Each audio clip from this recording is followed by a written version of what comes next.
नमस्कार दोस्तों, स्वागत है आप सभी का आपके अपने YouTube चैनल दृष्टि जीके पॉइंट पर। साथियों, आज की इस वीडियो में हम देखने वाले हैं एमपी पुलिस का प्रैक्टिस सेट 13, जो कि काफ़ी ज़्यादा इम्पोर्टेंट है। तो वीडियो को शुरू से अंत तक जरूर देखिएगा।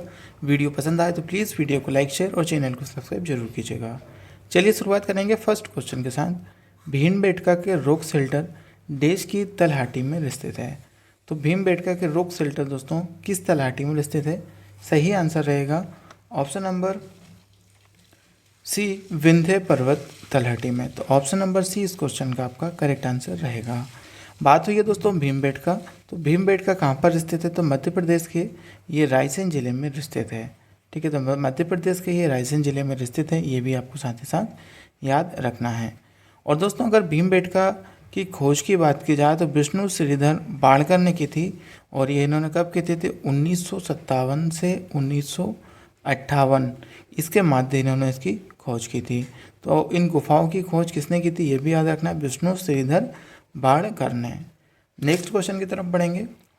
निम्न में से किस सामाजिक कार्यकर्ता ने संपूर्ण क्रांति नामक कार्यक्रम की शुरुआत की थी? सही आंसर रहेगा option number C, Jayaprakash Narayan ने, या फिर इन्हें कहा जाता है जेपी। ठीक है, जेपी भी इनको कहा जाता है, तो काफ़ी बार पूछा जा सकता है। जयप्रकाश नारायण 1970 में दोस्तों जो कि इस क्रांति की शुरुआत की गई थी। ठीक है, जिस समय इंदिरा गांधी के विरुद्ध ये जो कि एक कार्यक्रम था, इसकी शुरुआत की गई थी, विपक्ष में थे ये। ठीक है, आगे बढ़ेंगे। वन्यजीव संरक्षण अधिनियम 1972 के तहत विभिन्न पौधों और जानवरों की सुरक्षा स्थिति कितनी अनुसूचियों में विभाजित किया गया था? तो सही आंसर रहेगा ऑप्शन नंबर बी, 6 अनुसूचियों में। ठीक है, तो भारत की संसद द्वारा दोस्तों जो कि 12 अगस्त को, कब? 12 अगस्त 1972 को एक कानून पारित किया गया था। ठीक है, जिसके जो कि ये अधिनियम ही था, वन्य जीव संरक्षण अधिनियम ये पारित किया गया था, और इसको अधिनियमित किया गया था दोस्तों 9 सितंबर को। ठीक है, 9 सितंबर 1972 को इसको पारित किया गया था। तो ये सभी आपको याद रखने, काफ़ी बार एग्जाम्स में पूछा जा सकता है। इसको लागू करने का एक कारण था कि जानवरों की, पक्षियों की, पौधों की, इनका जो कि रक्षा करना इस कानून के अंतर्गत इसको लाया गया था। आगे बढ़ेंगे। निम्न में से चुनाव में नोटा लागू करने वाला भारत का पहला राज्य कौन सा था? सही आंसर रहेगा ऑप्शन नंबर बी, छत्तीसगढ़। तो छत्तीसगढ़ में दोस्तों जो कि नोटा लागू करने वाला ये भारत का पहला राज्य बना था। ठीक है, नाटो का अर्थ रहता है दोस्तों इनमें से कोई नहीं। ठीक है, जो कि आप वोटिंग करते होंगे तो इसमें यहाँ पर नाटो का एक ऑप्शन यहाँ पर डाला गया। ठीक है, नीचे ऊपर कैंडिडेट के नाम रहते हैं, नीचे रहता है नाटो, यानी आप इन ऊपरी में से किसी को भी वोट नहीं देना चाहते हैं। ठीक है, ये आपको, और इसका जो नाटो का जो प्रयोग किया गया था दोस्तों, ये 2013 में सबसे पहले छत्तीसगढ़ में किया गया था, ये भी आपको याद रखना है। सीएम में छत्तीसगढ़ के दोस्तों भूपेश बघेल दोस्तों जो कि छत्तीसगढ़ के सीएम हैं। अगर गवर्नर की बात की जाए दोस्तों, तो गवर्नर कौन है यहाँ के, कमेंट कीजिएगा। विश्वभूषण हरिचंदन। ठीक है, विश्वभूषण हरिचंदन दोस्तों जो कि छत्तीसगढ़ के अभी वर्तमान में गवर्नर है, राज्यपाल हैं, ये आपको याद रखना है। नेक्स्ट क्वेश्चन की तरफ पढ़ेंगे। औद्योगिक उत्पादन सूचकांक का प्रकाशन कितने समय के अंतराल पर किया जाता है? तो जो कि औद्योगिक उत्पादन सूचकांक का प्रकाशन है दोस्तों, ये प्रत्येक माह किया जाता है, यानी ऑप्शन नंबर ए इस क्वेश्चन का सही आंसर रहेगा। नेशनल स्टैटिस्टिक्स ऑफिस यानी NSO के द्वारा ये जारी किया जाता है। ठीक है, नेक्स्ट क्वेश्चन की तरफ बढ़ेंगे। पूजा रानी बोहरा किस खेल से संबंधित है? तो पूजा रानी बोहरा दोस्तों जो कि ये बॉक्सिंग से संबंधित है। ऑप्शन नंबर 20 क्वेश्चन का सही आंसर रहेगा। पूजा रानी बोहरा दोस्तों इन्होंने 2014 के अंतर्गत यहाँ पर इन्होंने 75 किलो की श्रेणी में जो कि दोस्तों कौन सा पदक जीता था? एशियाई खेल में स्वर्ण पदक जीता था। कौन से खेल में जीता था? एशियाई खेल में इन्होंने स्वर्ण पदक जीता था। तो ये भी पूछा जा सकता है। ठीक है, स्वर्ण पदक इन्होंने जीता था।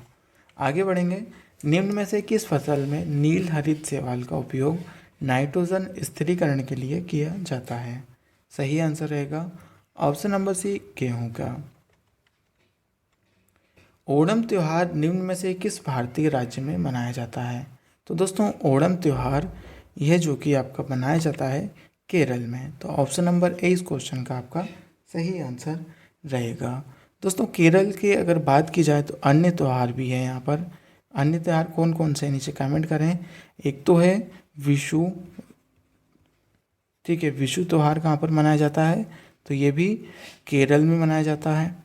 ओके, एक यहाँ पर मनाया जाता है नवरात्रि, ठीक है, नवरात्रि मनाई जाती है।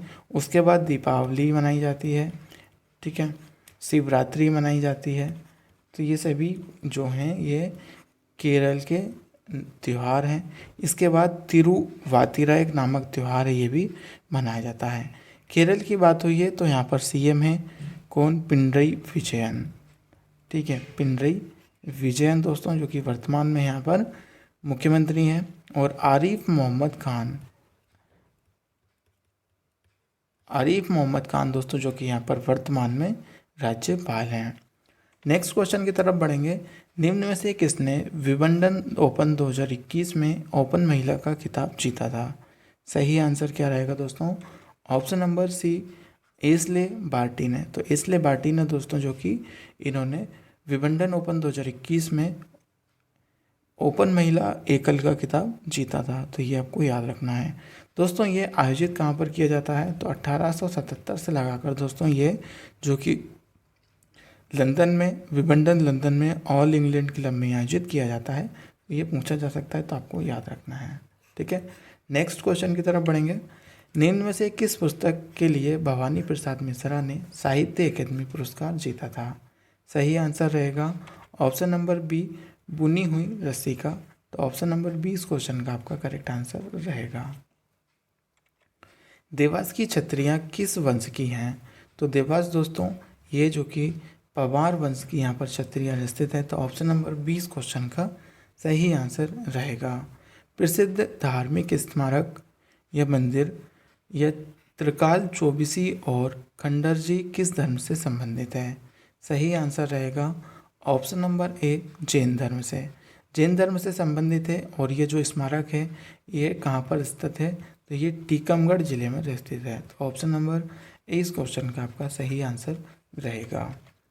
निम्न में से कौन सा स्थान विंध्य, मेकल, सतपुड़ा पर्वतमाला का मिलन स्थल है? सही आंसर रहेगा दोस्तों ऑप्शन नंबर सी, अमरकंटक, ठीक है। तो अमरकंटक दोस्तों जो कि इन स्थलों का मिलन है। सतपुड़ा मेकल जल संधि भारत में दूसरी बड़ी संधि है, ठीक है। तो ये कौन सी है? सतपुड़ा और मेकल, सतपुड़ा और मेकल संधि यहीं पर हुई है, ठीक है। तो ये पूछा जा सकता है सतपुड़ा और मेकल संधि जो कि भारत की दूसरी सबसे बड़ी संधि है, ठीक है, दूसरी सबसे बड़ी संधि है। अगर बात की जाए दोस्तों तो यहाँ पर उसके अलावा सतपुड़ा पहाड़ी के जो उत्तर में है, ठीक है, सतपुड़ा पहाड़ी के उत्तर में है महादेव पहाड़ी, ठीक है। और उसके बाद पूर्व में है मेकल पहाड़ी और पश्चिम में है राजपीपला पहाड़ी। तो ये तीनों पहाड़ियाँ दोस्तों यहाँ पर स्थित हैं। कौन कौन सी है? महादेव पहाड़ी, कमेंट कीजिएगा कौन कौन सी है। महादेव पहाड़ी, दूसरी आपकी कौन सी है दोस्तों यहाँ पर? मेकल पहाड़ी, तीसरी कौन सी रहेगी दोस्तों आपकी यहाँ पर? जो कि राजपीपला पहाड़ी, ठीक है। तो ये भी आपको साथ साथ याद रखना है, एग्जाम्स में काफ़ी बार पूछी जा सकती हैं। आगे बढ़ेंगे नेक्स्ट क्वेश्चन की तरफ। नर्मदा नदी कहाँ से निकलती है? सही आंसर रहेगा ऑप्शन नंबर सी, अमरकंटक से। तो अमरकंटक से दोस्तों जो कि नर्मदा नदी का उद्गम स्थल है, तो ये आपको याद रखना है। इसके अलावा दोस्तों अमरकंटक से कौन सी नदी निकलती है? कमेंट कीजिएगा। सोन नदी जो कि आपकी अमरकंटक से निकलती है। उसके बाद दोस्तों यहाँ पर जो कि निकलती है एक जोहिला नदी, ठीक है। कौन सी निकलती है? जोहिला नदी। ये भी दोस्तों आपकी जो कि अमरकंटक के पहाड़ से निकलती है। और तीसरी आपकी आती है यहाँ पर नर्मदा नदी। तो इन तीनों नदी का जो उद्गम स्थल है वह कहाँ से है? ये है आपका अमरकंटक की पहाड़ी से। दुमना हवाई अड्डा कहाँ पर स्थित है? सही आंसर रहेगा ऑप्शन नंबर बी, जबलपुर में। मध्य प्रदेश विज्ञान और प्रौद्योगिकी परिषद के सामान्य निकाय के अध्यक्ष के रूप में कौन कार्य करता है? सही आंसर रहेगा ऑप्शन नंबर सी, राज्य के मुख्यमंत्री। नेक्स्ट क्वेश्चन होगा, वन और जैविक उत्पाद किस जिले की विशेषता है? सही आंसर रहेगा दोस्तों ऑप्शन नंबर सी, मंडला की। नेक्स्ट होगा, निम्न में से कौन सा नृत्य असम का शास्त्रीय नृत्य है? तो दोस्तों असम का शास्त्रीय नृत्य कौन सा रहेगा? सत्तारिया, यानी ऑप्शन नंबर 20 क्वेश्चन का सही आंसर रहेगा। दोस्तों इसके अलावा यहाँ पर जो असम के लोक नृत्य हैं वो भी हम इस वीडियो में देखेंगे। तो यहाँ पर दोस्तों जो कि बिहू नृत्य, ये कहाँ का है? असम का है। इसके अलावा है दोस्तों बागू रुम्बा। कौन सा है? बागू रुम्बा। ये लोक नृत्य भी दोस्तों जो कि ये कहाँ का है? असम का। इसके बाद रहेगा दोस्तों आपका भोर नृत्य, ठीक है। और इसके बाद आपका रहेगा ओजापली नृत्य। तो ये भी दोस्तों लोक नृत्य, ये कहाँ का है? ये भी सभी आसाम के नृत्य हैं, तो ये भी आपको याद रखना है। मणिपुरी दोस्तों ये कहाँ का है? तो ये मणिपुर का है। इसके अलावा देखा जाए दोस्तों कथक, तो ये कहाँ का है? तो ये यूपी का है। तो ये सभी याद रखिएगा। प्रोजेक्ट टाइगर भारत सरकार द्वारा कब शुरू किया गया था? तो 1973 में दोस्तों इसकी शुरुआत की गई थी। फलीदार पौधों की जड़ को गांठों में मौजूद नाइट्रोजन स्थिर करने वाला जीवाणु है। सही आंसर रहेगा राइजोबियम बैक्टीरिया, यानी ऑप्शन नंबर ए इस क्वेश्चन का आपका सही आंसर रहेगा। तो ये रही दोस्तों आज की हमारी वीडियो। उम्मीद है आप सभी को वीडियो पसंद आई हो। तो वीडियो को लाइक कीजिए, शेयर कीजिए। चैनल को सब्सक्राइब नहीं किया है तो चैनल को सब्सक्राइब कर बेल आइकन को ऑन कर लीजिए। चलिए मिलते हैं एक नई वीडियो के साथ, तब तक के लिए बाय बाय, जय हिंद।